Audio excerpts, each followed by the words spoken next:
नमस्कार, स्वागत है आपका इंडिया रिपोर्ट में। मैं हूं आपके साथ सुष्मिता तिवारी। दिनेश लाल यादव उर्फ निरहुआ की नई मूवी का आज ट्रेलर लॉन्च हो गया है। ट्रेलर लॉन्च में आज सांसद मनोज तिवारी और रवि किशन मौजूद थे। वहीं आपको बता दें, दिल्ली में शुक्रवार यानी आज 22 जुलाई को अपनी नई फिल्म नाच बैजू नाच का ट्रेलर लॉन्च किया, जहां प्रेस कॉन्फ्रेंस में नजर आए दिनेश लाल यादव ने अपनी नई फिल्म के बारे में बताते हुए कहा कि फिल्म में दिनेश लाल यादव उर्फ निरहुआ एक नाचने वाले का किरदार निभाते हुए नजर आएंगे, जिसमें उनका नाम बैजू है, और दिखाएंगे कि कैसे एक लड़के को नाचने में रुचि है, जिसको लेकर मौके से हमारे संवाददाता अनिकेत शर्मा ने दिनेश लाल यादव उर्फ निरहुआ से बातचीत की। आइए देखते हैं उनकी इस रिपोर्ट के जरिए। पहले जब मैं कहानी सुना था तो मेरी हिम्मत नहीं हो रही थी इस फिल्म को करने की, और मैं भाग रहा था। मैं 2 साल तक भागता रहा, और हमारे डायरेक्टर साहब जो हैं विजय भैया, ये पीछे पड़ गए कि नहीं, करना तो आप ही को है, अगर आप ये फिल्म नहीं करोगे मैं फिल्म ही नहीं बनाऊंगा। अब मेरे को भी लगा कि ऐसा क्या है कि ये लौंडा डांस पे फिल्म बना रहे हैं और मुझे बार बार बोल रहे हैं, मैं कैसे कर पाऊंगा। मैं बोला भैया मेरे से नहीं होगा। बोले आप आइए, अगर नहीं होगा तो बंद कर देंगे। फिर मैं गया, और जब फिल्म शुरू हुई और जब मैं उस किरदार को जीने लगा तो मुझे पता चला कि ये क्यों मुझे खोज रहे थे और क्यों कह रहे थे कि आप ही को करना है। क्योंकि जैसे मैं वो उस किरदार को निभाना शुरू किया, हमारे जो भिखारी ठाकुर जी हैं उनकी आत्मा आ गई मेरे अंदर, और मैं उस किरदार को जब जीने लगा तो मुझे पता चला कि वाह, समाज में जो बुराइयां थी उस बुराई पे प्रहार करने के लिए भिखारी ठाकुर जी ने जिस विधा का सहारा लिया था, लौंडा डांस का, और उन्होंने समाज में जितनी बुराइयां थी उस पर प्रहार किया, काम किया, और वो शेक्सपियर और भोजपुरी कहे गए। तो उस विधा को इतना हे दृष्टि से लोग क्यों देखते हैं, कहीं ना कहीं मेरे मन में भी तो ऐसा ही था, तभी मैं भाग रहा था। पर जब मैं वो किरदार निभा तब मुझे पता चला कि नहीं, जो भी विधा है हमारे संस्कृति में, वो कहीं ना कहीं समाज में वो ज़्यादा पहुंच बनाने के लिए, लोगों तक अपनी बात कहने के लिए विधा है। और वो इस फिल्म में आपको देखने के लिए मिलेगा कि किस तरह से वो उस विधा को जिंदा रखने के लिए, जीवित रखने के लिए, एक ग्रेजुएट लड़का, जो रियल कहानी है, रियल स्टोरी है, हमारे वहीं पटना का लड़का जो ग्रेजुएट है, और उन्होंने ये उन्हीं की कहानी है और उसको हम लोगों ने निभाया। वो इस फिल्म में भी हैं, उनको भी आप देख पाएंगे। सर, जैसे कि आप नए संसद में गए हैं और विपक्ष का इतना विरोध प्रदर्शन चल रहा है, तो आप सर विपक्ष को क्या मैसेज देना चाहेंगे?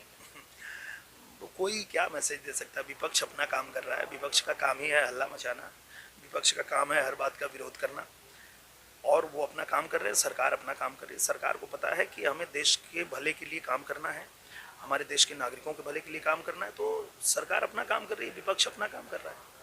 वहीं सांसद रवि किशन भी इस ट्रेलर के लॉन्च में अपनी प्रतिक्रिया देते हुए नजर आए, जिनसे संवाददाता ने बातचीत की। आइए नजर डालते हैं। साथ ही मौके पर दिल्ली सांसद मनोज तिवारी भी मौजूद रहे। देखिए इस रिपोर्ट के जरिए। लोग मेरा बिल आने नहीं दे रहा। मैं सारे कांग्रेस विपक्षियों से रिक्वेस्ट कर रहा हूँ, कृपया मेरे इस बिल को इंट्रोड्यूस होने दें, मेरी बात सुने। मैं स्पीकर महोदय के सामने कुछ बात, 3 साल से मैंने इस बिल पर तैयारी की, मेहनत किया, क्यों जनसंख्या पे नियंत्रण लाना है, क्यों ये कानून बनना चाहिए। मेरी बात आप लोगों को नहीं, स्पीकर महोदय को नहीं जमेगी। एक विचार विमर्श होगा, तर्क वितर्क होगा, फिर खारिज भी हो सकता है अगर मैं अपनी बात ठीक से सदन के पटल पे नहीं रख पाया। लेकिन बिल को इंट्रोड्यूस तो होने दें, मेरे बिल को रोके तो नहीं। उस फिल्म को हम लोग करने की तैयारी में हैं, ताकि बिहार की संस्कृति को, जो संगीत और गीत है, तो दुनिया में फैला सके। आज का ट्रेलर लॉन्च हुआ है, जल्दी फिल्म दिखाइए। अब तो बहुत प्रयास बढ़ गए कि जल्दी दिखे, तो हमें कला जगत को भी समर्थन करना है। हम तो उनके प्रतिनिधि हैं, हम संसद में आए हैं, तो इस देश के जो हमारी आर्टिस्ट फ्रेटर्निटी है, हमें उनके दुख दर्द परेशानी उसको समझना है, और हम लोग समझते रहेंगे। और निश्चित रूप से हम लोग संसद में भी हैं, तो रियल जो सहायता हो सकती है वो हम लोग कराएंगे। हम सांसद बनने के बाद भोजपुरी फिल्म फेस्टिवल कराना शुरू किए सरकार से। पहले भोजपुरी फिल्म फेस्टिवल नहीं होता था, जो भोजपुरी तो 8वीं सूची में ही नहीं है, और इस साल फिर से ये फिल्म नाच बैजू नाच जो हमने बनाई है बेसिकली एक पढ़ा लिखा लड़का जो लौंडा नाच करना चाहता है उस पे बेस्ड है। लेकिन जो ये कला जो पहले इतनी प्रतिष्ठा वाली मानी जाती थी पुराने ज़माने में, जिसको महेंद्र मिश्र और भिखारी ठाकुर ने जीवंत किया था, उसको आज हे दृष्टि से देखा जाता है। जब लौंडा नाच करता है कोई लड़का लड़की बन के, तब तो सीटियाँ बजती हैं, है ना, तालियां बजती है। बट जैसे ही वो लड़के के रूप में आ जाता है तो उसके घर से लेके समाज के बीच में उसका तिरस्कार होता है। उसको कोई लड़की देना नहीं चाहता, उसकी शादी नहीं होती है, यहाँ तक कि उसकी बहन की शादी टूट जाती है, उसके घर में कोई रिश्ता नहीं कायम करना चाहता है। तो उस इशू को लेकर हमने ये फिल्म बनाई है और इस कला को उस पायदान पे पहुंचा दिया हमारा कैरेक्टर ने।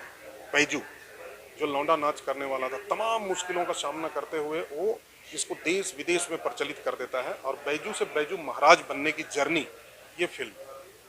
एक नई सोच को लेकर आप ये मूवी बना रहे हैं। बिल्कुल नई सोच है। देखिए, भोजपुरी में बहुत सारे ऐसे कॉन्सेप्ट ऑफ स्टोरीज हैं जिसमें बहुत ही मज़ेदार पहलू छुपे हुए हैं जिनको बनाया जा सकता है। बीच में थोड़ा भोजपुरी फिल्म नो डाउट जितना मैं जानता हूँ भटक गई थी। अभी काफ़ी सारे जैसे दिनेश जी हैं, ये हमारे वेव म्यूजिक के ऑनर हैं और इनके साथ मैं मिलके जो भी फिल्म कर रहा हूँ वो अद्भुत फिल्म होगी। आप जब भी देखेंगे उसको देश विदेश में वो चर्चे में आएगी फिल्म। नाच बैजू नाच उसी का एक पहला पड़ाव है। इसके बाद दूसरी फिल्म भी मैं इनके साथ कर रहा हूँ, वो भी बहुत कमाल का कॉन्सेप्ट है। और ये आपने जैसा देखा होगा, अभी टेलर में फिर से चला दूंगा, म्यूजिकल है।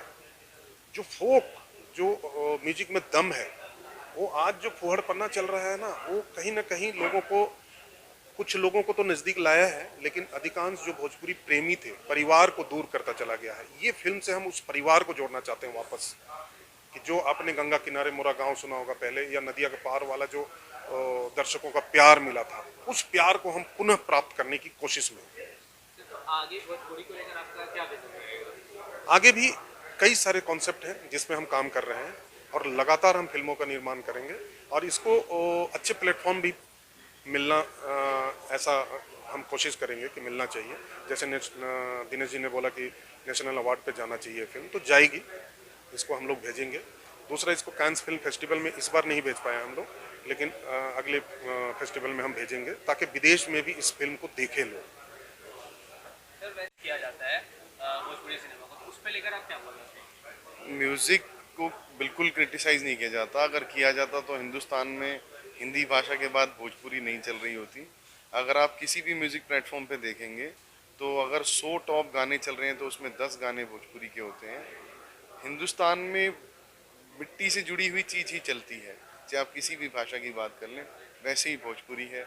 अगर आप कुछ मॉडर्न करेंगे तो नहीं चलेगा, अगर आप मिट्टी से जुड़ा हुआ बनाएंगे तो ज़रूर चलेगा। Thank you. फिलहाल इस वीडियो में मेरे साथ बस इतना ही। आगे की और तमाम अपडेट्स और खबरों से जुड़े रहने के लिए बने रहे मेरे साथ और देखते रहे इंडिया रिपोर्ट।